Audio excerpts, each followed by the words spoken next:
சாந்தி. 3/10/2025 காலை முரளி. ஓம் சாந்தி. பாப்தாதா மதுபன்.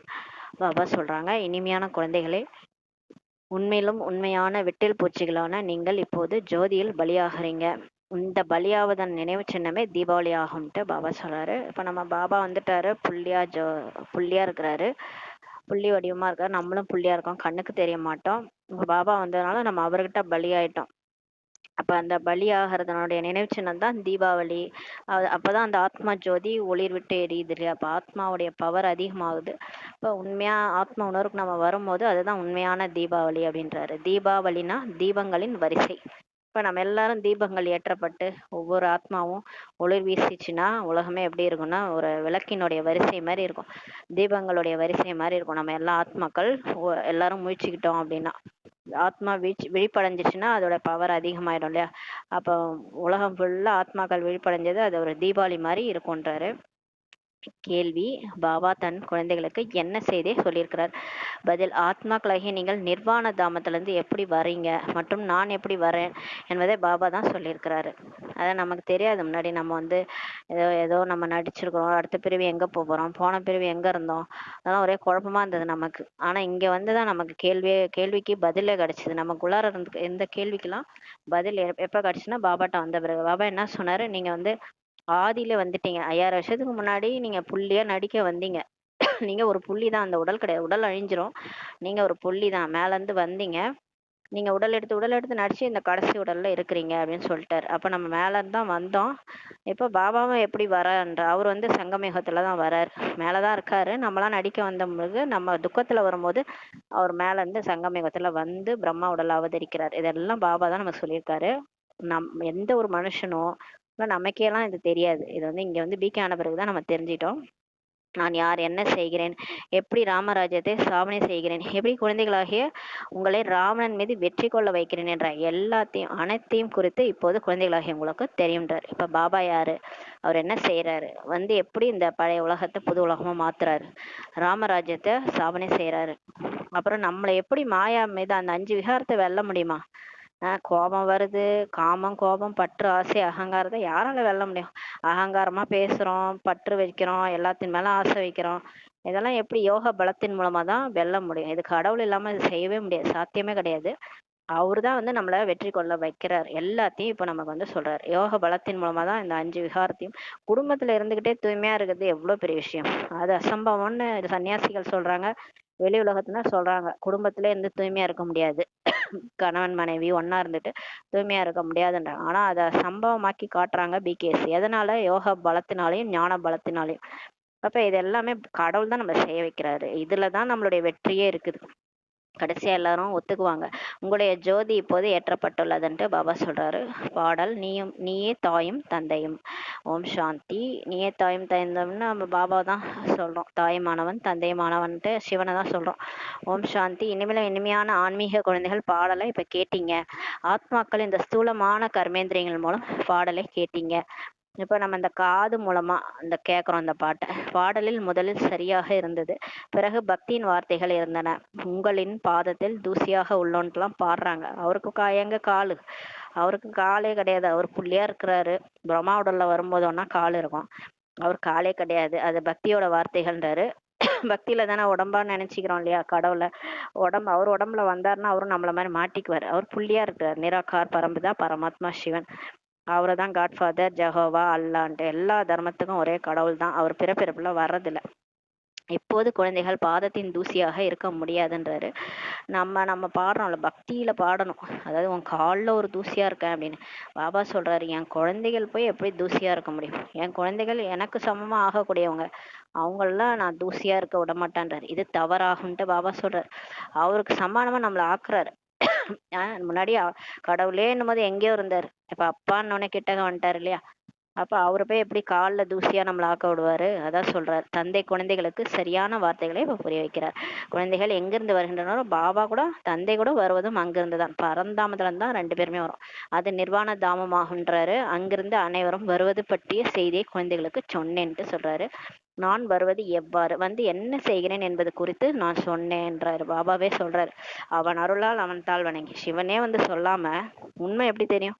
சத்தியமானவர் இல்லையா? அவர் வந்து சொல்றாரு, இந்த பிரம்மா வாய் மூலமா சொல்றாரு, ராமராஜ்யத்தை ஸ்தாபனை செய்வதற்காக ராவணன் மீது வெற்றி பெற செய்கிறார். இப்ப ராமராஜ்யத்தை உருவாக்குறார் உலகத்துல, அதனால நம்மள மாயா மீது வெற்றி அடைய செய்கிறார். குழந்தைகள் அறிவார்கள், ராமராஜ்யம் மற்றும் ராவணராஜ்யம் இந்த பூமியில் தான் வரும் என சொல்வோம். நமக்கு தெரியும், நம்ம வந்து சொர்க்கமும் இங்கதான் இருந்துச்சு, நரகமும் இங்கதான் இருந்துச்சுன்ட்டு நம்ம சொல்றோம்.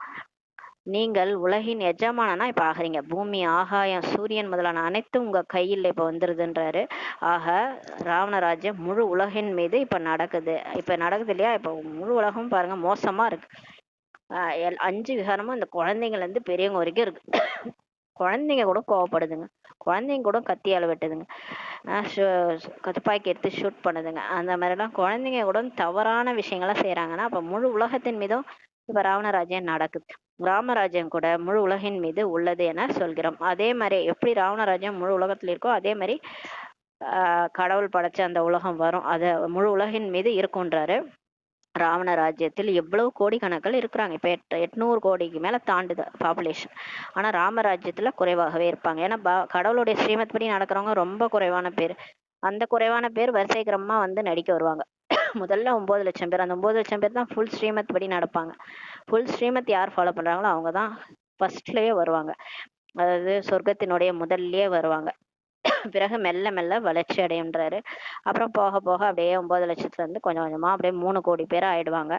கொஞ்சம் கொஞ்சமா வருவாங்க. ராவண ராஜ்யத்தில் வளர்ச்சி அதிகம் அடைகின்றனர்ன்றாரு. ஏனெனில் மனிதர்கள் விகாரிகள் ஆகிடுறாங்க. அதனால இப்ப விகாரிகள்னா அந்த குழந்தை பிறகுறது அதிகமா இதுல ஒரு ஒரு ரெண்டு அம்மா அப்பானா அவங்களே ஒரு 10 20 பிள்ளைங்க பெத்துக்கிறாங்க இல்லையா? 10 பிள்ளைங்களாவது இருக்கும் அந்த காலத்துல எல்லாம். துவாபர யுகத்துல இருந்து இப்ப கலியுகத்திலே கொஞ்சம் முன்னாடி போனோம்னா ஒரு வீட்லயே பாத்தீங்கன்னா 5 6 குழந்தை அப்படி பிறக்கும். அதெல்லாம் அந்த விகாரிகளா இருக்கிறதுனால அந்த மாதிரி அதிகமா இப்ப பாப்புலேஷன் சொல்றாரு பாபா. ராமராஜ்யத்தில் நிர்விகாரிகளாக இருக்கிறாங்க. மனிதர்களின் கதை தான் ஆகும் சொல்றாரு. அங்கெல்லாம் நிர்விகாரிகள் தான். அங்க வந்து லட்சுமி நாராயணுக்கு 2 குழந்தை தான். அவங்க யோக பலத்தினால்தான் குழந்தைகளே அங்க பிறக்கும். மனிதர்களின் கதை தான் ஆகுன்றார். ஆக ராமனும் எல்லைக்கு அப்பாற்பட்ட எஜமானனா இருக்கிறாரு. நம்ம சிவபாபா தான். ராவணனும் எல்லைக்கு அப்பாற்பட்ட எஜமானனா இருக்கிறார். இந்த ராவணன்றது ஒன்றும் ஒரு ஆள் கிடையாது. அது வந்து 10 தலையும் காட்டுறது. ஆணுக்கு 5 பெண்ணுக்கு 5 விகாரம்ன்றதுதான் அந்த 10 தலையா காமிச்சிருக்காங்க. அதுவும் எல்லைக்கு அப்பாற்பட்ட எஜமானன். இப்போது எவ்வளவு நிறைய தர்மங்கள் இருக்கின்றன, பல தர்மங்களின் விநாசம் எனவும் பாடவும் பட்டுள்ளது. பாபா மரத்தை குறித்து கூட புரிய வச்சிருக்கிறாருன்ட்டு சொல்றாரு பாபா. இப்போது தசரா கொண்டாடுறாங்க, ராவணனை எரிக்கிறாங்க. இது எல்லைக்குட்பட்ட எரித்தல் ஆகும்ட்டு பாபா சொல்றாரு. இப்போ தசரா பண்டிகை நேத்து கூட நடந்த விஜயதசமி அன்னைக்கு தசரா கொண்டாடுறாங்க. அதுல 10 தலை ராவணனை பெருசு பெருசா செஞ்சு எரிக்கிறாங்க. ஏன் வருஷம் எரிச்சுட்டாங்களா, அப்புறம் ஏன் திரும்ப சாகாம அவன் திரும்ப திரும்ப வரானா? திரும்ப அடுத்த வருஷம் இன்னும் பெருசா செஞ்சு எரிக்கிறாங்க. இது எல்லைக்குட்பட்ட எரித்தல் ஆகுன்றாரு. இன்னும் எல்லைக்கு அப்பாற்பட்ட எரித்தல் நடக்கல. எல்லைக்கு அப்பாற்பட்ட எரித்தல்னா நம்ம ஒவ்வொரு பிகேஸ்குள்ளார அந்த 5 விகாரம் போயிடணும், எரிச்சிடணும். அந்த அந்த சாம்பல்ல அதாவது சாம்பலா ஆயிடணும் அந்த யோக அக்னில. பாபா நானுன்ட்டு பாபாவுடைய அந்த யோகா அக்னில அவரோட கனெக்ஷன்ல நம்ம வரும்போது, சுப்ரீம் சோலோட சோல் கனெக்ஷன் ஆகும்போது ஆத்மால இருக்கிற விகாரம் ஃபுல்லா அழிஞ்சு போயிடும், சாம்பல் ஆயிடும். அதுதான் எல்லைக்கு அப்பாற்பட்ட எரித்தல். இந்த பொம்மையை செஞ்சு செஞ்சு எரிக்கிறது எல்லைக்குட்பட்ட எரித்தல் ஆகுன்றார். ராவணனையும் கூட பாரதவாசிகள் தான் எரிக்கிறாங்க. வெளிநாட்டுல எல்லாம் இதெல்லாம் செய்யறது இல்லையாங்க, பண்டிகையே கொண்டாடுறது இல்ல. வெளிநாடுகள் கூட எங்கெங்க பாரதவாசிகள் இருக்கிறாங்களோ அங்கெல்லாம் கூட எரிப்பாங்க. இப்ப அமெரிக்கா, லண்டன்லாம் பாத்தீங்கன்னா அங்க கோயில்லாம் இருக்குது. அந்த கோயில்லயும் இந்த பண்டிகை போய் அங்க கொண்டாடிட்டு இருக்கிறாங்க. எங்கெல்லாம் தமிழர்களோ இல்ல பாரதவாசிகளோ இருக்கிறாங்களோ அங்க கொண்டாடுறாங்க. அது எல்லைக்குட்பட்ட தசரா ஆகும். இலங்கையில் ராவணன் ராஜ்யம் செய்து கொண்டிருந்தான். சீதையை கடத்தி இலங்கைக்கு சென்று விட்டான் என்று காட்டுறாங்க. அது ராமாயணம் ஒரு கதை, அது வால்மீகி எழுதுந்து சாஸ்திரம் தான். அது சாஸ்திரம்ன்றது உண்மையா நடந்தது கிடையாது, அது ஒருத்தவங்க எழுதுறது. அதுல வந்து வால்மீகி எழுதியிருக்கிறாரு. என்ன எழுதியிருக்காருன்னா, சீதைன்னு ஒருத்தவங்க வந்தாங்க, அவங்கள ராவணன் கடத்தின்னு போயிட்டாரு. அப்புறம் ராமர் சண்டை போட்டு மீட்டாரு. அப்பயும் ராமர் வந்து அவங்கள ஏத்துக்கல, அதனால தீ குளிச்சுட்டாங்க. ஏன்னா அவங்க வந்து அந்த அவருக்கு ராவணன் கூட இருந்ததுனால ராமர் ஏத்துக்கல. இது வந்து ஒரு கதை. இதோடைய சூட்சுமமான விஷயம் என்னன்னு பாத்தீங்கன்னா, ஆத்மா தான் சீதை. ஆத்மா சீதைய அந்த 5 விகாரம் 10 தலை விகாரம் வந்து நம்ம வந்து ஆத்மாவை கடத்திடுச்சு, ஆணையும் பெண்ணையும். 5 விகாரம் நமக்குள்ளார பிடிச்சிக்கிச்சு. இந்த 5 விகாரம் பிடிச்சவரை கடவுள் கூட்டு போவார், அவர் தான் ராமர். அவர் கூட நம்ம போனோம்னா நம்ம தீ குளிச்சாதான் போக முடியும். தீ குளிக்கணும்னா அவரோட யோகா அக்னியில இந்த 5 விகாரத்தை விடுன்றாரு. விட்டாதான் நான் உன்னை கூட்டு போவேன்றாரு. என்ன மாதிரி நீ ஆனாதான் கள்ளங்கபடமற்றவர் சிவன். நமக்கோ கள்ளம், அந்த ராவண ராஜ்யத்துல ஒரே கள்ளம் கபடம் நிறைஞ்ச உலகம் இது. இங்க வந்து எல்லாரையும் கள்ளங்கபடமா ஆக்கிட்டாங்க இல்லையா? யாரெல்லாம் மனுஷனா பிறந்த ஆத்மாக்கள் எல்லாமே கெட்டவங்களா மாறிட்டாங்க. அப்ப அவங்கள திரும்ப நல்லவங்களா மாத்தி அவருக்கு சமானமாக்கி கூட்டிட்டு போறாரு. அதுக்குதான் தீக்குளிக்க வைக்கிறாரு. இந்த கதையை தான் அவங்க அப்படி எழுதிட்டாங்க. இதெல்லாம் எல்லைக்குட்பட்ட விஷயங்களாகும். இப்போது முழு உலகின் மீது ராவண ராஜ்யம் இருக்குது என தந்தையே வந்து சொல்றாரு. இப்ப நம்ம மட்டும் கெட்டு போல, முழு உலகமும் இப்ப கெட்டு போயிருக்கின்றார். ராமராஜ்யம் இப்போது இல்ல. இப்ப யாருமே விகாரம் இல்லாதவங்களே கிடையாது, நல்லவங்களே கிடையாது. ராமராஜ்யம் என்பது ஈஸ்வரனால் உருவாக்கப்பட்டது என்ற அர்த்தம். சத்தியுகம் ராமராஜ்யம் எனப்படுகிறது. மாலையை உருட்டுறாங்க, ரகுபதி ராகவ ராஜாராம் என்று சொல்றாங்க. ஆனால் ராஜா ராமனை நினைக்கவில்லை. யார் முழு உலகின் சேவை செய்கிறாரோ அவரது மாலையை உருட்டி தான் நினைக்கிறாங்க. இந்த மாலை உருட்டுறது 108 மணி மாலையை உருட்டுறாங்கல்ல, ஆனா அந்த வில் அம்போட இருக்கிறாருல அந்த ராஜா ராமரை வந்து நினைக்கல. அந்த ராமரை நினைக்கல. ஆனா யார் வந்து முழு உலகத்துக்கு சேவை பண்ணிட்டு உலகத்தையே மாத்திட்டு போனாரோ அவரோட 108 மாலையை தான் உருட்டிட்டு இருக்கிறாங்க அப்படின்ட்டு பாபா சொல்றாரு. சிவனுடைய மாலையை தான் உருட்டுறாங்க. அவர் தான் 108 பேரை உருவாக்கிட்டு போயிருந்தாருல, உலகையே மாற்றிட்டு போயிருந்தாரு. எல்லா மனிதர்களையும் மாத்தி உலகையே மாற்றி புது உலகமா மாத்திட்டு போனவரை நினைச்சுதான் இந்த மாலையை உருட்டுறாங்கன்றாரு.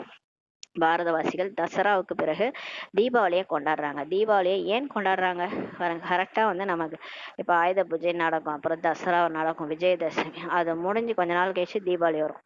ஏன் கொண்டாடுறாங்க? ஏன்னா அசுரவாதம் பண்ணி அந்த ராவணன் அழிச்சவனே தான் ஆத்ம தீபம் ஏற்றப்படுது. ஆத்ம தீபம் அதாவது 5 விகாரம் எல்லாருக்குள்ளாரையும் போன பிறகுதான் எல்லா ஆத்மாவுக்கும் நான் தான் ஆத்மான்றது அந்த 3வது கண்ணு திறக்குது. உலகமே தெரிஞ்சுக்கிறாங்க நான் ஆத்மா நடிக்க வந்த இந்த உடல் கிடையாது. இந்த உடல் அபிமானத்தினால இந்த காமம், கோபம், பற்று, ஆசை, அகங்காரம் எனக்குள்ளார வந்துருச்சு. அகங்காரமா நான் இந்தியன்னு, நான் கிறிஸ்டியன்னு, நான் ஹிந்துன்னு பேசுறது யாரு? அந்த உடலால தானே பேசுறீங்க. ஆனா எல்லாரும் ஆத்மாதான். யாருமே வந்து வரும்போது மேல இருந்து வரும்போதே ஹிந்து, முஸ்லீம், கிறிஸ்டின்லாம் வர்றது கிடையாது. இப்ப செத்தா நாளைக்கே போயிட்டு அமெரிக்கால பிறந்தா கிறிஸ்டியனா பிறந்தோம்னா நம்ம பிறந்துதான் ஆகணும். இப்ப ஹிந்துவா இருக்கிறோம், நாளைக்கே கிறிஸ்டியனா பிறக்க கூட வாய்ப்பு இருக்கு. இதுல என்ன நான் ஹிந்து நான் கிறிஸ்டியன்ட்டு சொல்லிக்கிறது? அப்ப உடலால தான் நீங்க வேறுபடுறீங்க, மற்றபடி ஆத்மாவால நீங்க வேறுபடல. எல்லாருமே சகோதரர்கள், எல்லாமே பரமபிதா பரமாத்மாவுடைய குழந்தைகள். இந்த உடல் அபிமானத்தை எல்லாரும் விடும்போது 3வது கண் திறக்கும் போதுதான் தீபங்களின் வரிசை ஏற்றப்படுது. அதுதான் ஆத்மாக்களின் தீபம் ஏற்றப்படுது. அதுதான் தீபாவளி.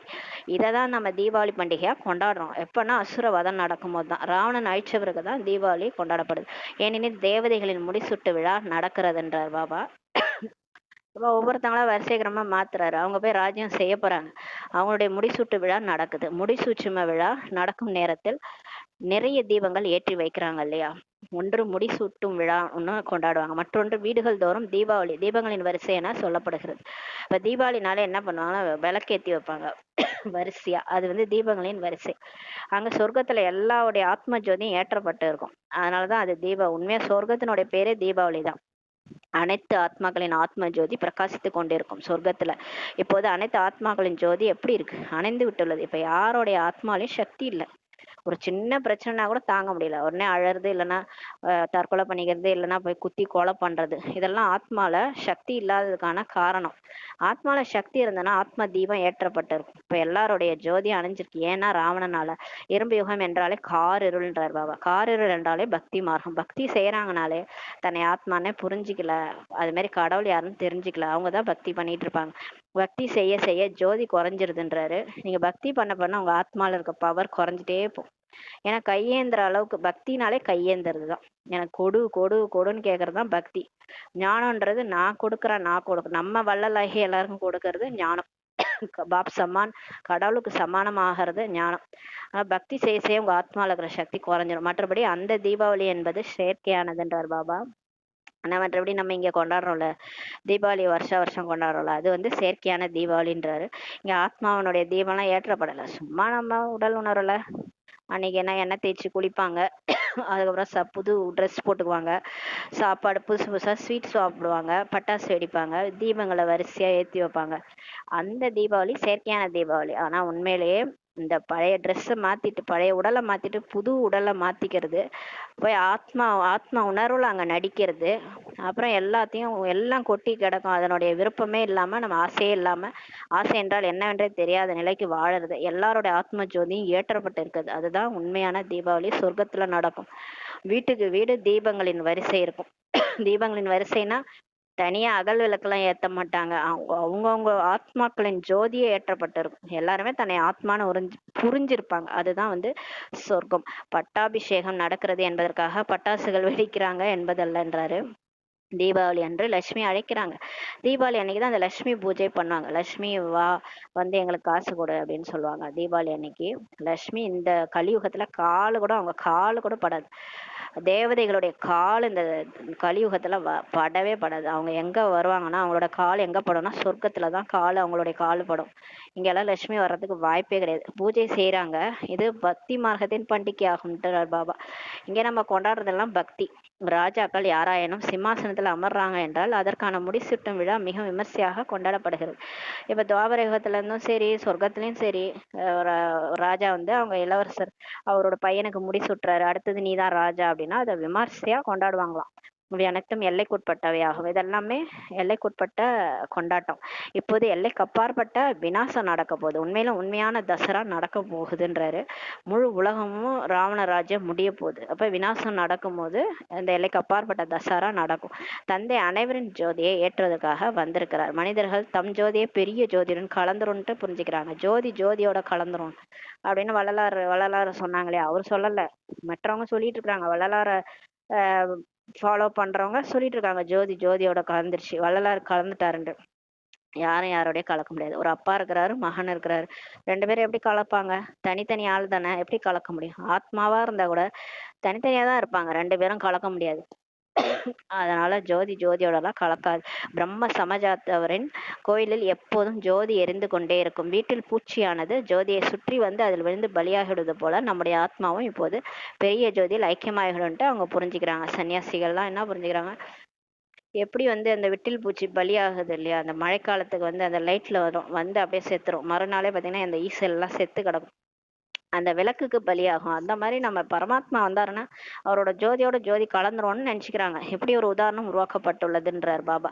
நீங்கள் அரை கல்ப காலத்துக்கு பிரியதர்ஷினிகள். நீங்கள் வந்து ஒரு பிரியதர்ஷனிடம் இப்ப பலியாகி இருக்கிறீங்க. நம்ம பாருங்களேன், என்ன பலியாகிறதுனா என்ன அர்த்தம்?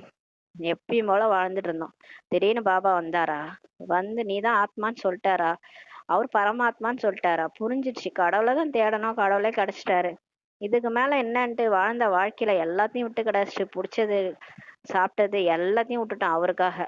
அவருக்காக என்ன ஸ்ரீமத் சொன்னாரோ அதை ஃபாலோ பண்ணிட்டு தூக்கத்தை கூட விட்டாச்சு இல்லையா. யோகத்துக்காக நம்ம என்னென்னலாம் நமக்கு பிடிக்குமோ அதை விட்டுட்டோம் பாபாவுக்காக. அப்படி பலியாகணும் இல்லையா, அதுதான் பலி.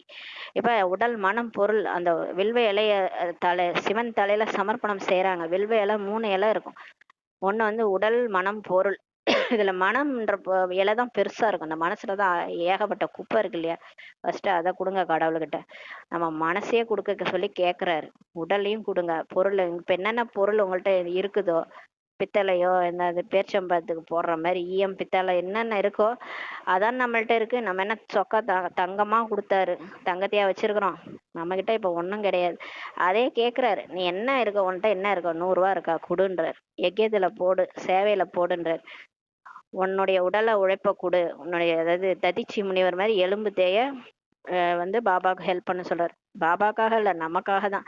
நம்ம இப்ப செய்ய செய்ய அது நமக்கே தான் கிடைக்க போகுது. சொர்க்கத்துல நமக்கு ஆரோக்கியமான உடல் கிடைக்க போகுது. இங்க உடலால ஹெல்ப் பண்ணோம்னா அங்க உடல் ஆரோக்கியமான உடல் கிடைக்கும். மற்றபடி மனசு, இந்த மனசின் மூலமா சேவை செய்யுங்கன்றாரு. இப்ப நம்ம ஒரு பிரியதர்ஷன்ல இருந்து நம்ம பலியாயிட்டோம். அந்த சிவன் தலையில போடுறது அந்த வில்வ இலையினுடைய அர்த்தமே அதான், உடல் மனம் பொருள் கொடுத்து பலியாகுங்க. எரிந்து போகும் விஷயம்லாம் அல்ல. எப்படி அந்த வெட்டில் பூச்சி போய் அப்படியே எரிஞ்சு போயிடுது, செத்து போயிடுதோ, அந்த மாதிரி விளக்குல எரிஞ்சு போகுதோ அந்த மாதிரி கிடையாது. அந்த மாதிரி நம்மள என்ன தீக்குளிக்குவா சொல்றாரு, சீதை தீக்குளிச்சாங்க. பாபா நீ வாழற மாதிரியே வாழு, ஆனா எனக்காக சில விஷயங்களை விடு, என்னுடைய சக்தி எடு, உலகத்துக்கே அந்த ஞானத்தை சொல்லு, சிவசக்தியா மாறுன்றாரு. அவர் என்ன வாழாத இப்பயே வந்து செத்துரு நான் சொல்றாரு? அதெல்லாம் ஒண்ணுமே சொல்லல. அவர் வீட்லயே இரு, எங்க இருக்கிறியோ இரு, ஆனா ஸ்ரீமத்தை ஃபாலோ பண்ண, தூய்மையா இரு. தூய்மையை தான் விரும்புறாரு அவர், வேற ஒண்ணும் கிடையாது. அவர் தூய்மையா, அவர் எப்படி கலங்கப்படம் இல்லாம இருக்கிறாரு, அந்த மாதிரி உடல் மனம் பொருளால உங்களுடைய மனசால தூய்மையா இருங்க, உடலால தூய்மையா இருங்க. அததான் கேக்குறாரு. எங்க இருந்தாலும் இவங்கெல்லாம் சிவனால உருவாக்கப்பட்டவங்க நாளைக்கு எல்லாரும் சொல்லணும், அந்த மாதிரி தூய்மையா இருங்கன்னு தான் சொல்றாரு. வேற எதையுமே அவர் கேட்கல. செத்துருங்க நான் சொல்றாரு, அதெல்லாம் ஒண்ணுமே சொல்லல. உடல் எங்க இருந்தாலும் இருங்க, ஆனா என்ன நினைங்கன்றாரு, அவ்வளவுதான். உலகில் காதலன் காதலியாக இருக்கிறாங்க என்றால் ஒரு காதலன் ஒரு காதலி ஆகிடுறாங்க. ஆனால் இங்கே பாருங்க, அவருக்கு எவ்வளோ காதலிகள். அவர் ஒருவர் தான் மணமகன், மற்ற எல்லாருமே மணமகள்கள் ஆவார்கள். பிகேசி எல்லாருமே பாத்தீங்கன்னா மணமகள் தான் அவருக்கு. ஏன்னா அவர் ஒருத்தர் தானே மணமகனா வந்திருக்காரு. அவரை தான் பக்தி மாசத்துல எல்லாம் தேடி தேடி அலைஞ்சோம். அவரே கிடைச்சிட்டார். மணமகள்கள் அந்த மணமகனை பக்தி மார்க்கத்தில் நினைவு செய்து கொண்டே இருக்கிறாங்க. பக்தியில யார நினைக்கிறாங்கன்னு நினைக்கிறீங்க? மீரா வந்து கிருஷ்ணா கிருஷ்ணான்னு கூப்பிடுறதெல்லாம் இவரதான், பரம்பிதா பரமாத்மா சிவனை தான் கூப்பிட்டுட்டு இருக்கிறாங்க. எல்லாரும் தேடிட்டு இருக்காங்க. அந்த சிவன் வந்து அந்த அந்த சங்கரன் நினைச்சுக்கிட்டு எத்தனை பார்வதிகள் பக்தியில ஏங்கிட்டு இருக்கிறாங்க. இந்த சிவனை நோக்கிதான், அன்பே சிவனை தான் தேடிக்கிட்டு இருக்கிறாங்க. எங்க எங்க நானா அவரு புள்ளியா இருக்கிறாருன்னு தெரியாது. அவர் ஒரு உருவமா நினைச்சு அந்த கோயில் இந்த கோயிலும் சுத்திட்டு இருக்கிறாங்க. பாவம், அவங்களுக்கு தெரியாது நம்ம இந்த உடம்பு இல்ல, நம்ம ஆத்துமா, நம்மளுடைய அப்பா வந்து பரம்பிதா பரமாத்மா, அவரு தான் எல்லா உறவாவும் நம்ம நினைக்கலாம் அப்படின்னு தெரியாம சுத்திட்டு இருக்கிறாங்க.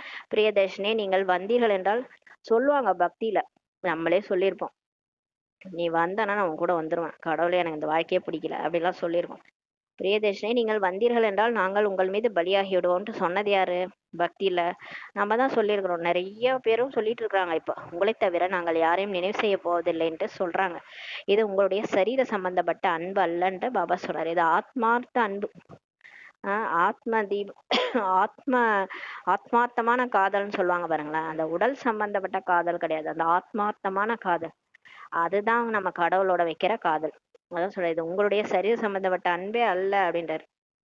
ஒரு டைலாக் சொல்லுவாங்கல்ல, அதையும் தாண்டி புனிதமானதுன்ற மாதிரி மனிதர் உணர்ந்து கொள்ள இது மனித காதல் அல்ல. அதாவது இது மனுஷனோட ஏற்படுற காதல் இல்லை, இது வந்து கடவுளோட நமக்கு ஏற்படுற காதல். இது வந்து புனிதமானது அப்படின்ற மாதிரி பாபா வந்து சொல்றாரு. இது சரீர சம்பந்தப்பட்ட அன்பே அல்ல அப்படின்றாரு.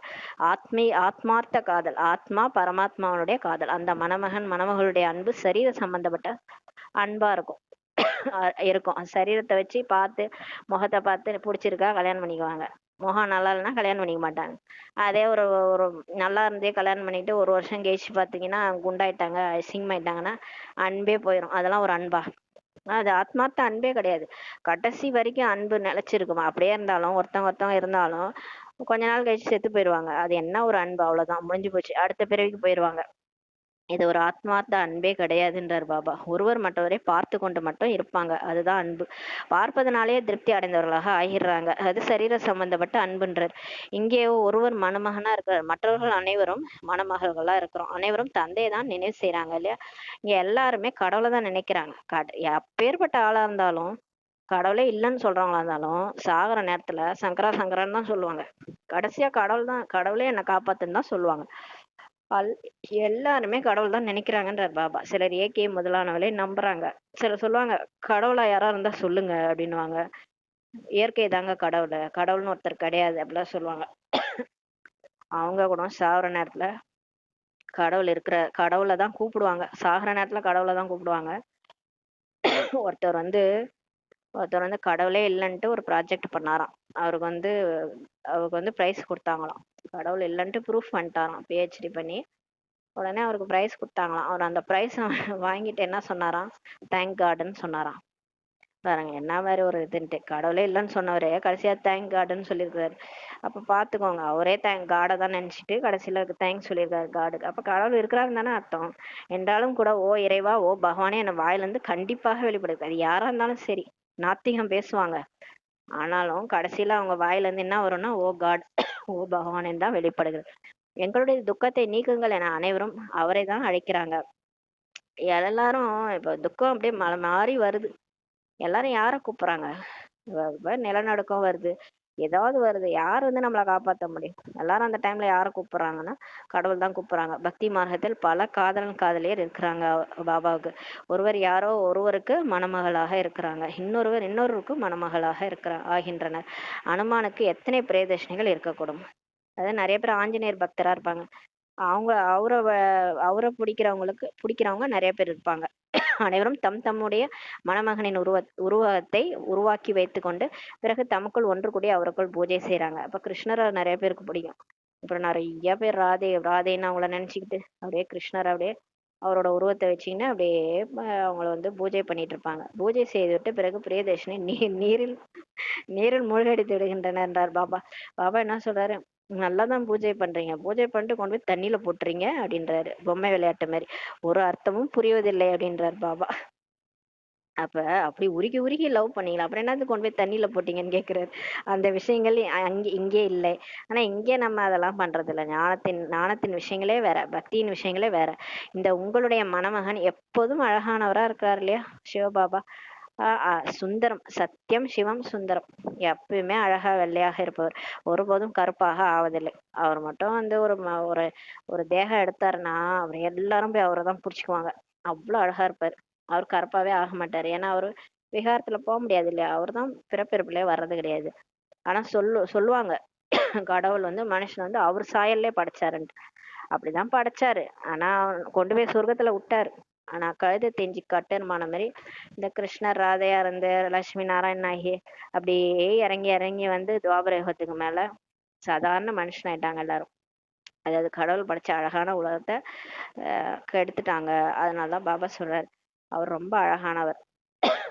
சொல்றாரு எல்லாரை விட அழகா ஆக்குகிறார். நம்மளையும் வந்து என்ன ஆக்குறாரு, அவர் வந்து அழகா இருக்கிறாரு, கருப்பாக மாட்டாரு. பிரியாணி ஆகிய தந்தை வந்து அனைவரையும் வெள்ளையாக ஆக்குகிறார்.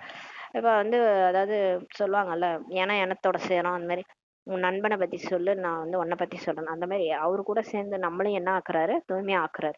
நீங்களும் பிரியாணிகள் தானேன்றார். நம்மளும் வழிபோக்கர் தானே. நம்ம என்ன அப்படியே டேரா போடுறதுக்காக வந்தோம். இங்க யாரும் இங்க டேரா போட முடியாது. 100 வருஷத்துக்கு மேல நம்ம இந்த போட்டோல தான் நம்ம இருப்போம். இந்த உடம்போட நம்ம இருப்போமா? 100 வயசு தான் ஆயுள். அதுக்கு மேல யாரும் அதுக்குள்ளாரே நம்ம இப்ப கலியுகத்துல 40 50 வயசு வரைக்கும் உயிரோட இருந்தாலே பெரிய விஷயம். ஹார்ட் அட்டாக் வந்து போட்டுன்னு போயிடுறாங்க. இதுல நம்ம உயிரோட நம்ம போட்டோல தான் இருப்போம் இன்னும் 100 வருஷம் கழிச்சு. நம்மளும் வழிபோக்கர்கள் தானே. நம்ம மேல இருந்து பரிணாமத்துல இருந்து வந்தோம், நடிக்க வந்தோம். இந்த உடல் கூட நமக்கு நிரந்தரம் கிடையாது. எதுவுமே எல்லாமே பர்மனன்ட் கிடையாது. டெம்பரரியா தான் இங்க வாழ வந்திருக்கும். அப்ப பாபாவும் வழிபோக்கனா தான் வந்திருக்காரு. அவரும் டெம்பரரியா தான் வந்திருக்காரு. இதே உலகமே ஒரு நாடக மேடையா நாம வெறும் நடிகர்கள்ட்டு ஷேக்ஸ்பியர் சொல்லிட்டாரு. இதுல நம்ம ஆணி அடிச்சுன்னு வாழ போற மாதிரி நிறைய பேர் வாழ்ந்துட்டு இருக்காங்க. மரணம் மட்டும் இல்லைன்னா இவங்களை பிடிக்கவே முடியாது. அதனாலதான் கடவுள் கரெக்டா வச்சிருக்காரு.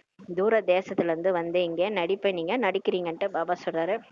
உங்களுக்குள்ளும் வரிசைக்கிரமான முயற்சியின்படி புரிஞ்சுக்கிறீங்க. இப்போது நீங்கள் திரிகாலதரிசி ஆகியிருக்கிறீங்க. நம்ம பிகேஸே நம்ம எல்லா ஞானத்தையும் யாரும் புரிஞ்சுக்கிறது இல்லை. கொஞ்சம் கொஞ்சமா தான் வந்து வரிசைக்கிரமா தான் புரிஞ்சுக்கிறாங்க. இப்ப நம்ம 3 காலத்தையும் உணர்ந்தவங்களா ஆகிட்டோம். படைப்பவர் மற்றும் படைப்பின் முதலிடையே கடைசியை நீங்க தெரிஞ்சுக்கிட்டீங்க எனும்போது நீங்கள் இப்ப திரிகாலதரிசி பிரம்மா குமாரிகளாக ஆகிட்டீங்கன்றாரு.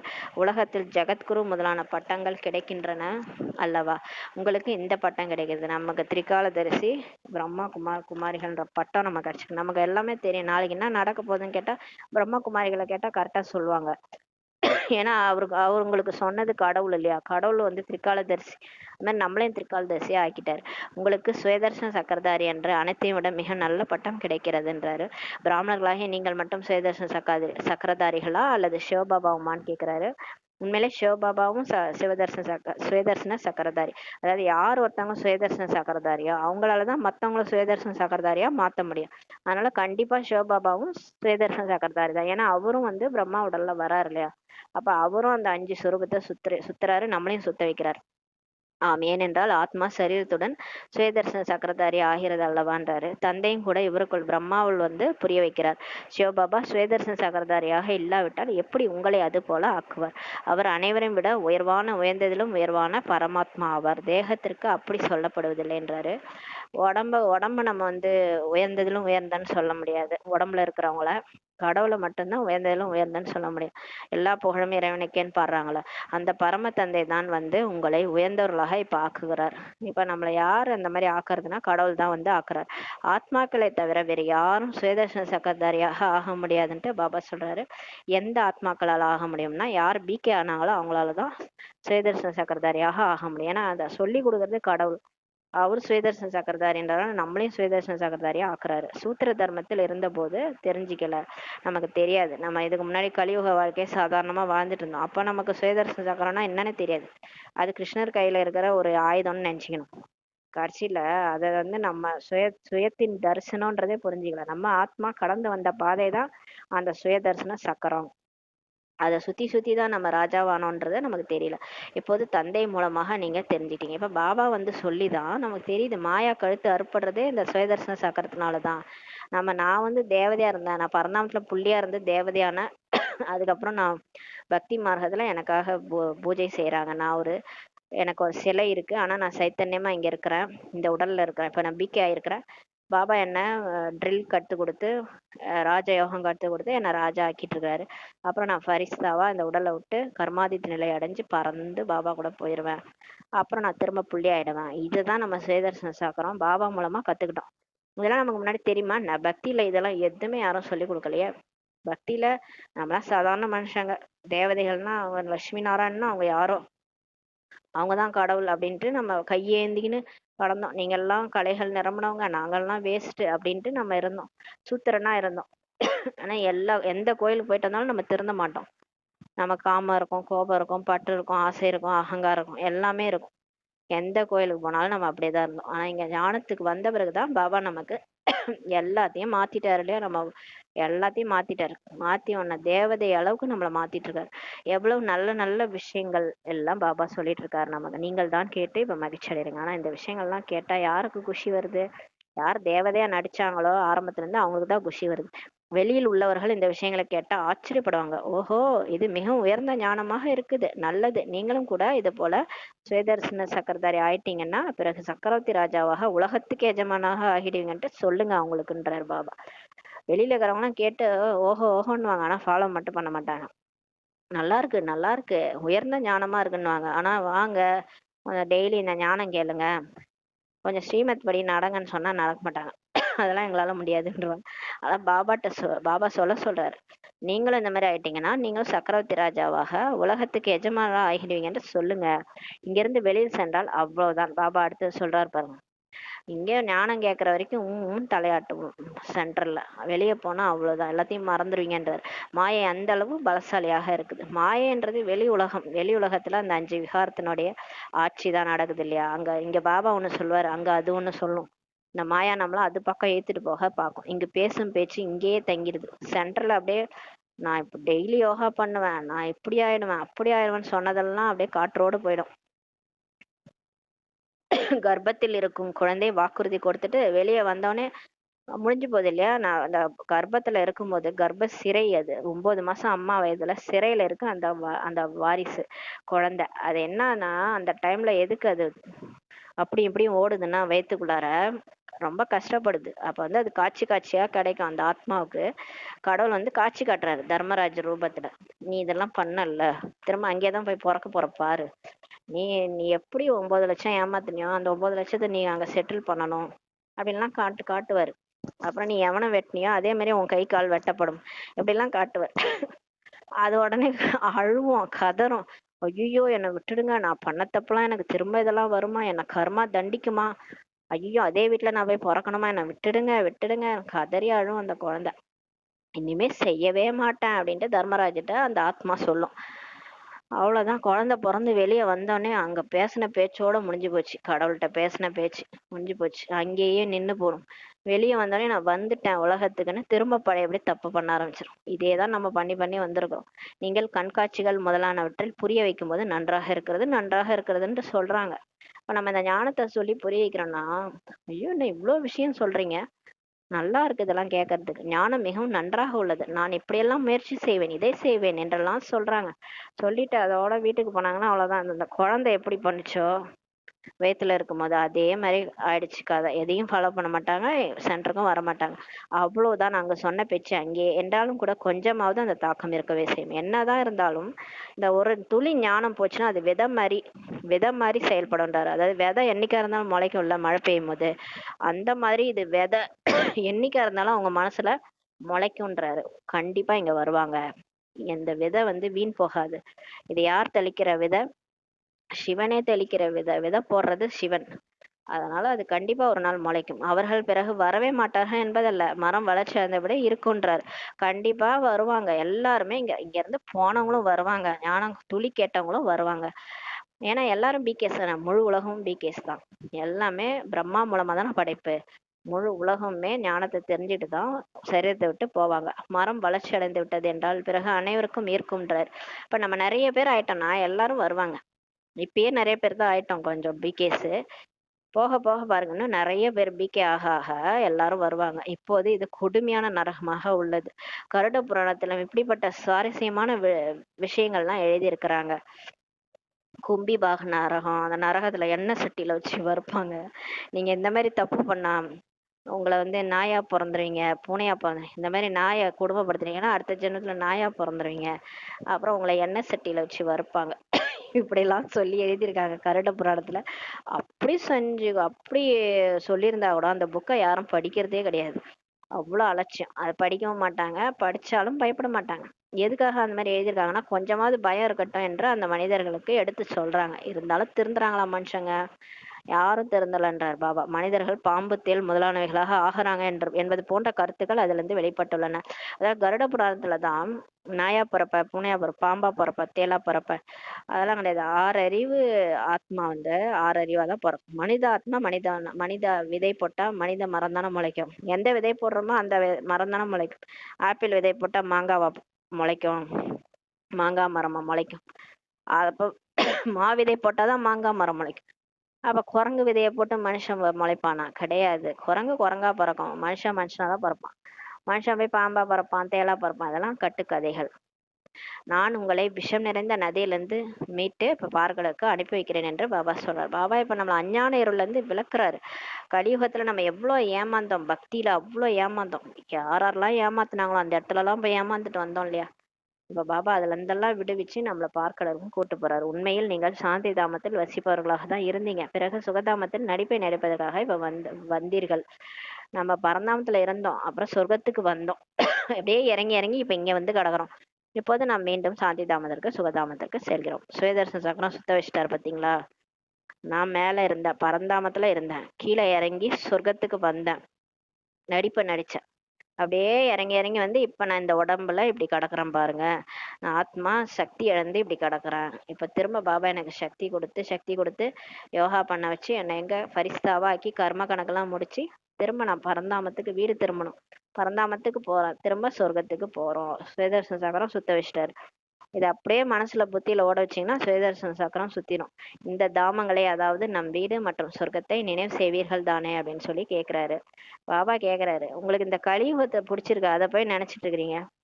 அவங்க திட்டாங்க, இவங்க திட்டாங்க, அவங்க இந்த பேசினாங்க, இவங்க இதை பேசினாங்க, இதெல்லாம் நினைக்கிறதுக்கு பரந்தாமத்தை நினைங்க, சொர்க்கத்தை நினைங்க. நினைக்க பிடிக்குது தானே கேக்குறார். தாயும் நீயே தந்தையும் நீயே என பாடம் செய்யறாங்க.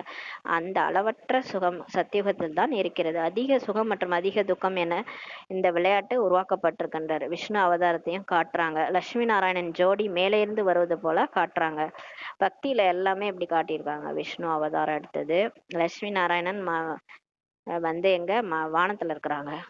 வானத்துல ஒண்ணும் கிடையாது. சேட்டலைட்ல போய் நீங்க பார்த்துட்டு வந்தா கூட, நிலாவுக்கு போயிட்டு வந்தா கூட பறந்துன்னு தான் எல்லாரும் இருக்கிறாங்க. வானத்துல ஒண்ணும் கிடையாது. பூமியில தான் எல்லாமே இருக்கும். இதே பூமியில தான் சொர்க்கம் ஒரு காலத்துல இருந்தது. இப்ப இதே பூமி தான் நரகமா மாறி இருக்கு. மேலே இருந்து சரீரதாரிகள் யாரும் வருவதில்லைன்ட்டு பாபா சொல்றாரு. மேல சரீரம் எல்லாம் பறக்காது, சரீரம் எல்லாம் மேல இருந்து வராது. லட்சுமி நாராயணன் மேல இருந்து எல்லாம் வர முடியாது. வானத்துல இருந்து குச்சியானா, வானத்துல இருந்து சரீரத்தோட எல்லாம் குதிக்க முடியாது.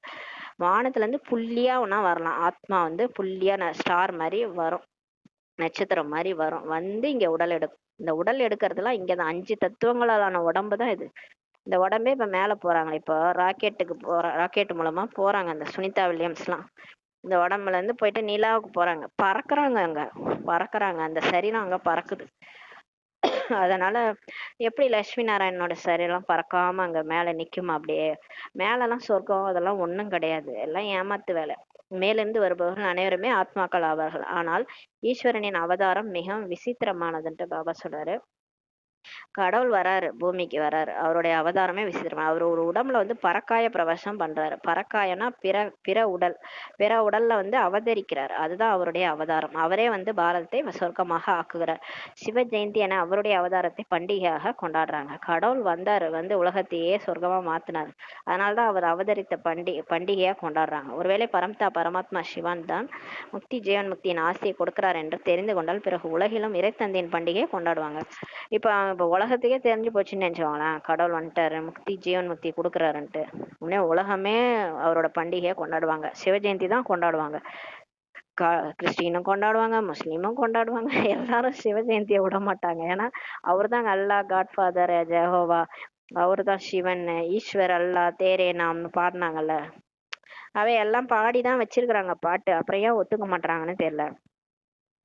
பிளவுபட்டு போய் கிடக்குறாங்க. மதத்தாலையும் உடலாலையும். உடலால பிளவுபட்டு போய் கிடக்குறாங்க. ஆனா உள்ளத்தால மனசால ஆத்மா வந்து சகோதரன் சகோதரி தான். யாரும் வேறுபாடே கிடையாது. சிவபாபாவே விடுவிப்பவர் வழிகாட்டி என புரிஞ்சுக்கும் போது எல்லைக்கு அப்பாற்பட்ட தந்தையின் நினைவாத்தமாக பண்டிகையை கொண்டாடுவாங்கன்னு சொல்றாரு. அவருடைய ஜென்மமே பாரதத்தில் தான் ஏற்படுது. அவர் வர்றதே இந்தியாவில தான்.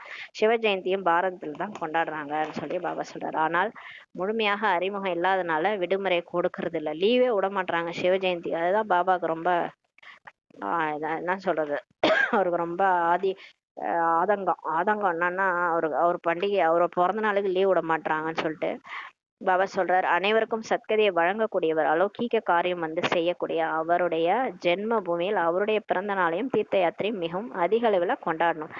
அவரே வந்திருக்காரு. அவன் அருளால் அவன் தாழ் வணங்கி எல்லாருக்கும் சத்கதியை வழங்கக்கூடியவர். அவரோட ஜென்ம பூமியில அவரோட பிறந்தநாளை கொண்டாடாம எப்படி இருக்கிறது? அவரது தான் அதிக அளவில் கொண்டாடணுன்றார். உங்களுடைய நினைவார்த்த கோயில்களும் கூட இங்கே தான் இருக்கின்றன. ஆனால் சிவபாபா தான் வந்து விடுவிப்பராகவும் வழிகாட்டியாகவும் ஆகிறார் என்பது யாருக்குமே தெரியாது. அனைத்து துக்கங்களிலிருந்து விடுவிச்சு சுகதாமத்திற்கு அழைத்து செல்லுங்கள் என்று எல்லாரும் சொல்றாங்க இல்லையா? எல்லாரும் கூப்பிடுறாங்க, கடவுளே என்னை வந்து எங்கேயாவது கூட்டு போயிடு ஒரு அமைதியான இடத்துக்கு. ஆனால் உண்மையை புரிஞ்சு கொள்வதே இல்லை. பாரதம் மிகவும் உயர்ந்த கண்டமாகும்ட்டு பாபா சொல்றார். பாரதத்தின் மகிமை அபாரமானது என கூட பாடப்பட்டுள்ளது. அங்கேதான் சிவபாபாவின் பிறவி ஏற்படுகிறது. அவரை யாருமே ஏத்துக்கிறது இல்லை. தபால் தலை கூட வெளியிடுறது இல்லை. பாருங்களேன், கடவுள் தான் வந்து உலகத்தையே சொர்க்கமா மாத்தினார். ஆனா அவரை யாராவது ஏத்துக்கிறாங்களா? அவர் புள்ளியா இருக்கிறாரு அப்படின்னு சொன்னா நம்ப கூட மாட்டாங்க.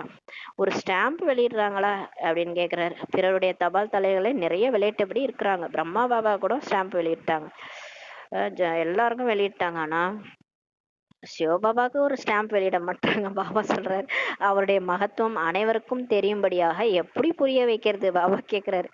பாருங்க, நீங்க தானே புரிய வைக்கணும் என் குழந்தைகள், நேரடி குழந்தைகள் பிகேஸ். அவருடைய மகத்துவத்தை யார் எல்லாருக்கும் தெரிகிற மாதிரி புரிய வைக்கிறது? வெளிநாட்டிலும் சன்னியாசி முதலானவர்கள் சென்று பாரதத்தின் பழமையான யோகத்தை கற்றுக் கொடுக்குறாங்க. நீங்கள் இந்த ராஜயோகம் குறித்து புரிய வைத்தால் உங்களுக்கு மிகவும் பேர் கிடைக்கும்ன்றாரு. இப்போ ராஜயோகத்தை சொல்லி கொடுங்க. அந்த புத்தி யோகம், உடலால் அவங்க எக்ஸசைஸ் பண்றாங்க, அந்த யோகா இந்த யோகா பண்றாங்க. அந்த புத்தி யோகம் பண்றது எப்படின்னு சொல்லி கொடுங்க. புத்தியால பரந்தாமத்துக்கு போறது, புத்தியால இறைவனை நினைக்கிறது எப்படின்னு சொல்லி கொடுங்க. உங்க பேர் வந்து பிரசித்தி பெற்றணுன்றாரு. ராஜயோகத்தை யார் கற்பித்தது என்பது யாருக்குமே தெரியாது என்பதை சொல்லுங்கள். கிருஷ்ணரும் கூட அடயோகத்தை கற்பிக்கவில்லை. இந்த அடயோகம் சன்னியாசிகளுடைய தான் சொல்றார் பாபா. நன்றாக எழுத படிக்க தேர்ந்தவர்கள், தம்மை தத்துவ ஞானிகள் என்று சொல்லிக் கொள்பவர்கள் இந்த விஷயங்களை புரிந்து கொண்டு முன்னேற வேண்டும்ட்டு பாபா சொல்றார். மேலும் நாங்களும் கூட சாஸ்திரங்களை படிச்சிருக்கிறோம். ஆனால் தந்தை சொல்வதே சரியாகும், மற்ற அனைத்தும் தவறாகும் என அவர்கள் சொல்லணும். பாருங்க, நம்ம தத்துவ ஞானிகள் போயிட்டு சொல்லி புரிய வைக்கணுமா? அப்ப அவங்க வந்து நாங்க சாஸ்திரம்லாம் படிச்சிருக்கோம், ஆனாலும் இங்க வந்து சிவபாபா சொல்றதா ரைட்டு, மத்தெல்லாம் தவறுன்னு அவங்களே சொல்லணும்னு சொல்றாரு. மேலும் அவர்கள் இதையும் புரிந்து கொள்ள வேண்டும். இதுவே மதுபன்னே உயர்ந்ததிலும் உயர்ந்த தீர்த்த ஸ்தலமாகும்ட்டு அவங்க புரிஞ்சுக்கணும். இங்கே தந்தை வருகிறார் என்றதை புரிஞ்சுக்கணும் சன்னியாசிகள்லாம். யாரு? தத்துவ ஞானிகள்லாம். இது தர்ம பூமி எனப்படுகிறது என்பதை குழந்தைகளாகிய நீங்க தெரிஞ்சுக்கிட்டீங்கன்றாரு. ஆனா நிறைய பேர் இப்ப சன்னியாசிகள் வந்து சரண்டர் ஆயிருக்கு. இங்க வந்துட்டாங்க, மதுபனுக்கு ட்ரெஸ் எல்லாம் மாத்திட்டாங்க, ஒயிட் ட்ரெஸ் போட்டுட்டாங்க, சரண்டர் பிரதரா மாறிட்டாங்க. சன்னியாசியா இருந்தவங்க வந்து ஒத்துக்கிட்டு இப்ப கூட ரீசெண்டா நிறைய பேர் வந்து மாறி நாங்க இங்கேதான் இருக்க போறோம்ட்டாங்க. லேடிஸ் எல்லாம் கூட நிறைய காவி உடுத்தி இருந்தவங்க அப்படியே மாறிட்டாங்க, பிகேவா மாறிட்டாங்க. அது எல்லாமே நடந்துட்டு தான் வருது. பாபா சொல்றதெல்லாம் நடந்துட்டே வருது. தந்தை அறிந்து கொண்டு உடல் மனம் பொருள் என அனைத்தும் இந்த சேவையில் ஈடுபடுத்தி விடுகிறீர்கள்ன்ட்டு பாபா சொல்றாரு. இப்ப பாபா நினைச்சிட்டா நமக்கு தெரிஞ்சு போச்சு, சிவனே வந்துட்டாரு, இப்ப வந்து உலகம் அழிய போகுது, நம்ம எல்லாரும் போறோம். இப்ப வந்து பாபா சொல்றதை நம்ம செஞ்சுட்டு போலான்ட்டு உடல் மனம் பொருளை எல்லாரும் நம்ம இந்த சேவையில ஈடுபடுத்துறீங்கன்ட்டு பாபாவே சொல்றாரு. தந்தை தான் அனைவரையும் இப்ப வந்து லிபரேட்டர் ஆகி விடுவிக்கிறார், அனைவரையும் துக்கத்திலிருந்து விடுவிக்கிறார். நம்ம துக்கமே போயிடுச்சு இல்லையா?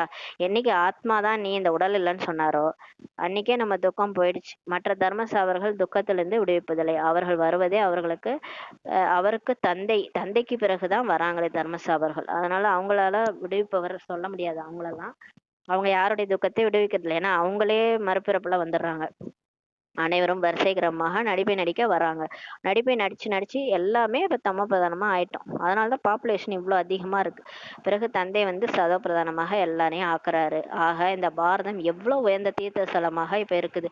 பாரதம் அனைத்தை விட முதல் நம்பர் உயர்வான பூமியாகும். இது என்னுடைய ஜென்ம பூமியாகும்ட்டு பாபா சொல்றாரு பாருங்க. எவ்வளவு பெருமை பாரதத்துக்கு.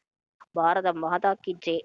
பாபா பாரதத்துக்கும் ஏறும் கலை நமக்கும் ஏறும் கலையில போயிட்டு இருக்குது. இப்ப பாபா வந்ததுனால நான் வந்து அனைவருக்கும் சத்கதியை வழங்குகிறேன், பாரதத்தை சொர்க்கமாக ஆக்கிடுறேன்ட்டு பாபா சொல்றார். தந்தை சொர்க்கத்தின் எஜமானராக ஆக்குவதற்காக வந்துள்ளார் என குழந்தைகளாகிய நீங்கள் அறிவீர்கள். இப்படிப்பட்ட தந்தையை எப்படி நினைக்கணும்? அன்புடன் நினைவு செய்யுங்கள்ன்ட்டு பாபா சொல்றார். உங்களை கண்டு பிறரும் இப்படிப்பட்ட கர்மம் செய்வாங்க. நீங்க நினைக்க நினைக்க உங்களை பார்த்து எல்லாரும் காப்பி அடிப்பாங்கன்றார். இதுவே அலௌகீக தெய்வீகமான கர்மம் என்று சொல்லப்படுகிறது. அதாவது பாபாவை நினைக்கிறது மற்றவங்களையும் பாபாவை நினைக்க வைக்கிறது. இது பெரிய உயர்ந்த கர்மன்றார். யாருக்கும் தெரியாது என புரிந்து கொள்ளாதீர்கள். உங்களுடைய இந்த படங்களை எடுத்து செல்லக்கூடியவர்களும் வெளிப்படுவார்கள்.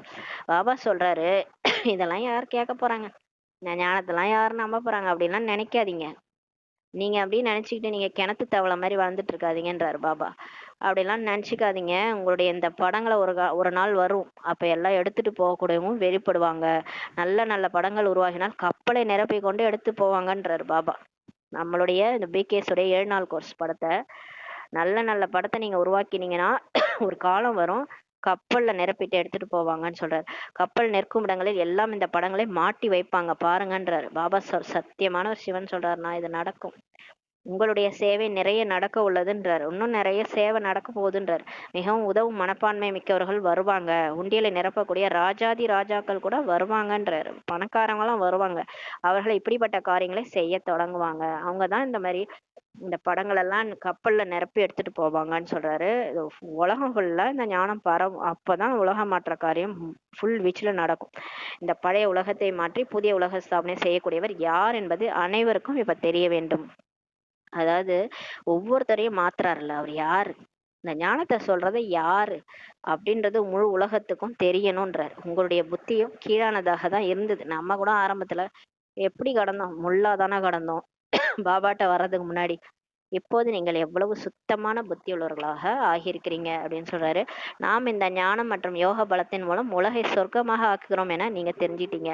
மற்ற அனைவரும் முக்தி தாமத்திற்கு சென்று விடுவார்கள். எல்லாரும் பரந்தாமத்துக்கு போயிடுவாங்க. நம்ம மட்டும் பரந்தாமம் போயிட்டு அப்புறம் சொர்க்கத்துக்கு போயிடுவோம். நீங்கள் அதிகாரம் மிக்கவர்களாக ஆக வேண்டும். நீங்க அந்த ஞானத்தினுடைய அத்தாரிட்டி உள்ளவங்களா ஆகணும். தைரியமா புரிய வைங்கன்றார். நம்ம அப்பாவுடைய குழந்தைகள், நம்ம ஏன் பயப்படணும்? இல்லை, நானே கடவுள்னு சொல்லிக்கிறாங்க. நம்ம உண்மையா கடவுள் யாருன்னு தானே சொல்ல போறோம். அதுக்கு ஏன் நம்ம பயப்படணும்? நாமே கடவுள்னு சொல்லிக்க போறது கிடையாது. உண்மையான கடவுள் சிவன், அவர் புள்ளியா இருக்கிறாரு. இதை சொல்றதுக்கு ஏன் பயப்படணும்? எல்லைக்கு அப்பாற்பட்ட தந்தையின் குழந்தைகள் அல்லவா நம்மெல்லாம். நினைவின் மூலம் சக்தி நமக்கு கிடைக்குது. பாபா நினைக்க நினைக்க பூவோட சேர்ந்த நாரும் மணக்கிற மாதிரி நம்மளும் சக்திசாலியா சர்வ சக்திவானுடைய குழந்தைகள், மாஸ்டர் சர்வ சக்திவானா ஆயிடுவோன்றாரு. தந்தை உலகின் அல்மைட்டி அத்தாரிட்டி எல்லாம் வல்லவர் என சொல்லப்படுகிறார். அனைத்து வேத சாஸ்திரங்களின் சாரத்தையே நமக்கு சொல்றாரு. ஆக குழந்தைகளுக்கு சேவை செய்யும் ஊக்கம் எவ்வளவு இருக்கணும். அப்ப நம்ம எவ்வளவு சேவை செய்யணும். உலகம் ஃபுல்லா இதை தான் பரப்பணும். கடவுள் யாருன்னு சொல்லி எல்லாரையும் லிபரேட்டர் வந்துட்டாரு, விடுவிக்கிறாரு. நம்ம எல்லாரையும் மனசால விடுவிச்சா போதும். இந்த பூமி பர்மனன்ட் கிடையாது. இதுல இருந்து புத்தி எடுத்துருங்கன்ட்டு நம்ம விடுவிச்சா போதும். எல்லாரும் விடுவிச்சு ஆத்மாக்கள் அமைதியாயிடுவாங்க. சைலண்ட் சக்தி பரவ ஆரம்பிச்சிடும். இதன் மூலமா உலக மாற்ற காரியம் நடக்கும். வாயிலிருந்து ஞான ரத்தினங்களை தவிர வேற எதுவுமே உங்களுக்கு வெளிவரக்கூடாதுன்றார். அந்த தேவையில்லாத அந்த சூத்திரனா இருக்கும் போது பேசின வார்த்தைகள் இருக்கு இல்லையா, அதெல்லாம் பேசவே கூடாது. பிகே ஆயிட்டீங்கன்னா வெறும்னே ஞானம்தான் வரணும். நீங்கள் அனைவரும் ஞான யோகத்தில் சிறந்தவர்கள். நம்ம பிகேஸ் எல்லாருமே ஞானம் தெரியும் இல்லையா, யாருக்கும் தெரியாதவங்கன்னு கிடையாது. யோகாவும் எல்லாருக்கும் பண்ண தெரியும். நீங்க எல்லாருமே ஞான யோகத்தில் சிறந்தவர்கள். உலகம் முழுவதும் பச்சை பசேல் என ஆக விடுவதை நீங்க பார்ப்பீங்க அப்படின்றாரு பாருங்க. அதெல்லாம் பாருங்க, சத்தியமான ஒரு சிவன் சொல்றாரு. இதே உலகம் பச்சை பசேல் ஆகி சொர்க்கமா மாறும். அதை நீங்க பாப்பீங்க. அனைத்தும் புதியவையாக, அங்கே துக்கத்தின் பெயரே கிடையாது. அந்த மாதிரி ஒரு உலகம் வரப்போகுது. 5 தத்துவங்களும் கூட உங்களின் சேவையில் ஆஜராகி இருக்கும். நம்ம என்னைக்கு 5 தத்துவங்களை வென்ற ஆத்மாவா மாறுறோமோ, இயற்கையை வென்ற ஆத்மாவா மாறுறோமோ, இந்த உடல் அபிமானத்தை விட்டு ஆத்ம உணர்வுல வரமோ, அன்னைக்கு நமக்கு இயற்கையே தலை வணங்கும். மழை நில்லுனா நிற்கும், தீ நில்லுனா நிற்கும். நம்ம சொன்ன பேச்சு கேட்கும். நம்மளுடைய சேவையில ஆஜராகி இருக்குன்றாரு. அந்த நெருப்பு, ஆகாயம், பூமி இந்த வாட்டர், நீர், நெருப்பு, காற்று. காற்றுனா நில்லுன்னா நிற்கும். நீ நீ அடிக்காத நில்லு, நான் நடந்து போகணும்னு சொன்னா நிற்கும். ஏன்னா நீங்க ஆத்ம உணர்வுல இருக்கும்போது அந்த காத்து உங்க பேச்சை கேட்கும், நெருப்பு உங்க பேச்சை கேட்கும். அது நீ நெல்லு, அப்படி சாய்பாபா கதையில கூட கேட்டிருப்பான், நீ நெல்லுன்னொடனே மழை நின்னுடும். ஏன்னா அந்த அளவுக்கு யோக பவர், யோக சக்தி. அது அவங்க அந்த பியூர் ஆத்மால மேல இருந்து வந்திருக்காங்க. அவங்க சொன்னா கேட்கும் அந்த 5 தத்துவங்களும். அதே மாதிரி நம்மளும் பியூர் ஆத்மாவா மாறிட்டோம்னா, பாபா சொல்ற பேச்சை கேட்டு நம்ம பாபாவை நினைச்சு நினைச்சு தூய்மையாயிட்டோம்னா, நம்ம சொன்ன அந்த 5 தத்துவங்களும் கேட்கும். சொர்க்கத்துல அப்படிதான் இருக்கும். இப்பயும் இப்பயும் நம்மளால ஆக முடியும் அந்த மாதிரி. சொர்க்கத்திலயும் அந்த மாதிரிதான் நம்ம 5 தத்துவங்களும் சேவையில ஆஜராகி இருக்கும். இப்போது மற்றவர்கள் சேவைக்கு புறம்பானதை செய்யறாங்க. இப்ப பாருங்க, நம்ம பேச்ச ஒரு மனுஷங்க கூட கேட்க மாட்டாங்க. நம்ம ஒண்ணு சொன்னா அடுத்தவங்க ஒண்ணு செய்யறாங்க அப்படின்னா நம்ம கிட்ட சக்தியே இல்லைன்னு அர்த்தம். அதெல்லாம் அந்த அளவுக்கு பாபாவை நம்ம நினைச்சாதான் நமக்குள்ளார சக்தி வரும். நம்ம சொல்ற பேச்ச மனுஷங்க கூட கேட்பாங்க. இப்ப மனுஷங்களே கேட்கலன்னா அங்க எங்க இருந்து இயற்கை கேட்கும்? இயற்கையும் நம்ம பேச்ச கேட்காது. நம்ம சொல்றதுக்கு புறம்பானதை தான் எல்லாம் செய்யறாங்க. ஏனெனில் மனுஷங்க தகுதியற்றவர்களாக இப்ப இருக்கிறாங்கன்றாரு. மனுஷங்களுக்கு தகுதி எல்லாம் போயிடுச்சு, ஆத்மாக்கு சக்தி எல்லாம் போயிடுச்சு. அதனால மனுஷங்க அந்த மாதிரி எல்லாம் செஞ்சுட்டு இருக்காங்க. தந்தை இப்போது தகுதி மிக்கவர்களாக ஆக்குறார். மனித ஆத்மாவை தேவதையா ஆக்குறாரு பாபா வந்து. நல்லது. இனிமேல இனிமையான காணாமல் போய் கண்டெடுக்கப்பட்ட செல்ல குழந்தைகளுக்கு தாயும் தந்தையுமான பாப்தாதாவின் அன்பு நினைவுகளும் காலை வணக்கம். ஆன்மீக குழந்தைகளுக்கு ஆன்மீக தாய் தந்தை நமஸ்காரம். நம் ஆன்மீக குழந்தைகள் ஆன்மீக தாய் தந்தைக்கு நமஸ்காரம். தாரணைக்கான முக்கிய சாரம். ஃபர்ஸ்ட் பாயிண்ட், ஞானம் யோகம் மிக்கவர்களாகி வாயிலிருந்து ஞான ரத்தனங்கள் தான் வெளிப்படுத்த வேண்டும். சேவையில் ஆர்வம் உள்ளவராக இருக்க வேண்டும். நினைவில் இருக்க வேண்டும் மற்றும் அனைவருக்கும் தந்தை நினைவை கொடுக்க வேண்டும். இந்த அலௌகீக காரியத்தை இப்போ நீங்க செய்ய வேண்டும்ன்றாரு. நம்ம நினைக்கணும், மற்றவங்களையும் நினைக்க வைக்கணும். முக்கியமா பிகேஸ் எல்லாரையும் யோகா பண்ண வைக்கணும். அவங்க யாரும் தடமாறி போயிடக்கூடாது, மாயா வலையில விழுந்துடக்கூடாது, நம்மளும் விழுந்துடக்கூடாது. நம்ம வந்து பாபா நினைக்கணும், மற்றவங்களையும் பாபா நினைக்க வைக்கணும். 2வது பாயிண்ட், உண்மையிலும் உண்மையான பிரியதர்ஷினியாகி ஒரு பிரியதர்ஷினின் மீது அர்ப்பணமாக வேண்டும். உண்மையான பிரியதர்ஷினி எப்படி அந்த லவ்வருடைய அவங்களுடைய கனெக்ஷன்லயே இருப்பாங்க. அர்ப்பணம் ஆயிடுவாங்க, பலி ஆயிடுவாங்க. அந்த மாதிரி நம்ம பாபாட்ட பலி ஆயிடணும். உண்மையான பிரியதர்ஷினியாகி ஒரே ஒரு லவ்வர் தான், அவர் தான் நம்ம சிவன். அவர் மேல அர்ப்பணம் ஆயிடணும், அதாவது பலியாகணும். அப்போதுதான் உண்மையான தீபாவளி என்பது நடந்தேறும்ன்றாரு. வரதானம், உலக மகாராஜா என்ற பதவி பிராப்தியாக அடையக்கூடிய அனைத்து சக்திகளின் சேமிப்புகளை நிறைந்தவர் ஆகுக.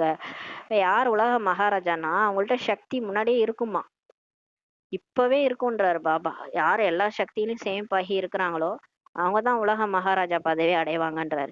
யார் உலக மகாராஜா என பதவியின் பிராப்தியாக அடையக்கூடிய ஆத்மாவோ அவரது முயற்சி தனக்காக மட்டும் இருக்காது. அவங்க சுயநலமா இருக்க மாட்டாங்க. நான் மட்டும் யோகா பண்ணிக்கிறேன், நான் மட்டும் நல்லா இருந்துக்கிறேன், என் வீடு நல்லா இருந்தா போதும், என் குழந்தைகள் நல்லா இருந்தா, அதாவது இந்த உடல் அபிமானத்துல யோகா பண்றது, தனக்காக, தன் குடும்பத்துக்காக, தன் சென்டருக்காக, என் சென்டர் நல்லா இருக்கணும், நல்லா வரணும், அப்படிலாம் யோகா பண்ண மாட்டாங்க. உலக மகாராஜா எப்படி யோகா பண்ணுவாங்க? பிரம்மா பாபா எப்படி யோகா பண்ணாரு? உலகத்துக்கே யோகா பண்ணாரு இல்லையா? வரப்போற வருங்கால குழந்தைகளுக்காக யோகா பண்ணாரு. அதனால தானே நம்மலாம் இப்ப வந்திருக்கிறோம். எல்லாருக்காகவும் யோகா பண்ணுவாங்க. அவங்கதான் உலக மகாராஜா. தனது வாழ்க்கையில் வரக்கூடிய தடைகள் அல்லது சோதனைகளில் தேர்ச்சி பெறுவது என்பது மிகவும் பொதுவானது. அதாவது நம்ம நம்ம வாழ்க்கையில வர பிரச்சனையை சரி பண்றது, நம்ம வாழ்க்கையில எல்லாத்தையும் சரி பண்ணிக்கிறது, அதெல்லாம் பொதுவானது. ஆனால் யார் உலக மகாராஜா ஆகக்கூடிய ஆத்மாக்களோ அவர்களுக்கு இப்போதுல இருந்து அனைத்து சக்திகளும் சேமிப்பு நிறைந்திருக்கும். அப்ப உலக மகாராஜா ஆகக்கூடியவங்க பூமி பந்துல போய் சக்தி கொடுப்பாங்க. அவங்க தன் குடும்பம் நல்லா இருக்கணும், தன்னுடைய வாயுமண்டலம் நல்லா இருக்கணும்னு நினைக்க மாட்டாங்க, தன் சென்டர் நல்லா இருக்கணும்னு நினைக்க மாட்டாங்க. பூமி பந்துல போய் சக்தி கொடுப்பாங்க. எல்லாருமே நல்லா இருக்கணும்னு நினைப்பாங்க. அவங்களுக்கு இப்போல இருந்து சக்திகளின் சேமிப்பு நிறைந்திருக்கும். அவர்களது ஒவ்வொரு வினாடியும் அனைத்து வினாடியும் ஒவ்வொரு சங்கல்பமும் ஒவ்வொரு எண்ணமும் ஒவ்வொரு செகண்டும் மத்தவங்களுக்காக தான் பாடுபடுவாங்க. தனக்காக பாடுபட மாட்டாங்க, மற்றவங்களுக்காக தான் இருக்கும். எல்லாரும் நல்லா இருக்கணும் அப்படின்னு, அதாவது தன்னை திட்டுறவங்க கூட நல்லா இருக்கணும்னு நினைப்பாங்க. தனக்கு இடையூறு அபகாரிக்கும் உபகாரம் செய்பவர்களா இருப்பாங்க. அவங்களும் நல்லா இருக்கணும்னு நினைப்பாங்க. உடல் மனம் பொருள் நேரம் சுவாசம் அனைத்தும் உலக நன்மைக்காக வெற்றியாகி கொண்டே இருக்கும்ட்டு பாபா சொல்றாரு. பாபா தான் சொல்றாரு, நீ என் வேலையை செய், நான் உன் வேலை செய்யறேன்றாரு. நம்ம அவர் வேலையை செஞ்சோம்னா அவர் நம்ம வேலையை பார்த்துக்குவார். நம்ம நமக்காக சுயநலமா நமக்காக எதுவுமே நம்ம பார்த்துக்க தேவையில்ல. உலகம் ஃபுல்லா இந்த சேவையை செய்யறது, மனசா சேவையாவது செய்யுங்கன்றார். இதெல்லாம் நம்ம செஞ்சுக்கிட்டே இருந்தோம்னா நம்மளுடைய வேலைய நம்ம வாழ்க்கைய அவரே பார்த்துக்குவாரு. நம்ம ஏன் கவலைப்படணும்? அதனால அவங்க எப்படி இருப்பாங்க உலக மகாராஜானா, உடல், மனம், பொருள், நேரம், சுவாசம் எல்லாத்தையுமே உலக நன்மைக்காக பயன்படுத்துவாங்க. அது வெற்றியாகிட்டே போகுன்றார். ஸ்லோகன்: ஒரே ஒரு பலவீனம் அநேக சிறப்பம்சங்களை அழித்துவிடும். ஒரு பேப்பர்ல ஒரு புள்ளி வச்சு பாருங்க. ஒரு வெள்ளைத்தாள்ல ஒரு கரும்புள்ளி வச்சீங்கன்னா அந்த வெள்ளைத்தாளுக்கு மதிப்பே இல்லாம போயிடும் இல்லையா? கருப்பு புள்ளி தான் அதிகமா தெரியும். அது மாதிரி நம்ம கிட்ட இருக்கிற ஒரு பலவீனம் வந்து நம்ம கிட்ட எவ்வளோ நல்லது இருக்கும், அதெல்லாம் யாரும் பார்க்க மாட்டாங்க. ஒரு சின்னதா கோவப்பட்டிருப்பான், உடனே நமக்கு முத்திரை குத்திருவாங்க.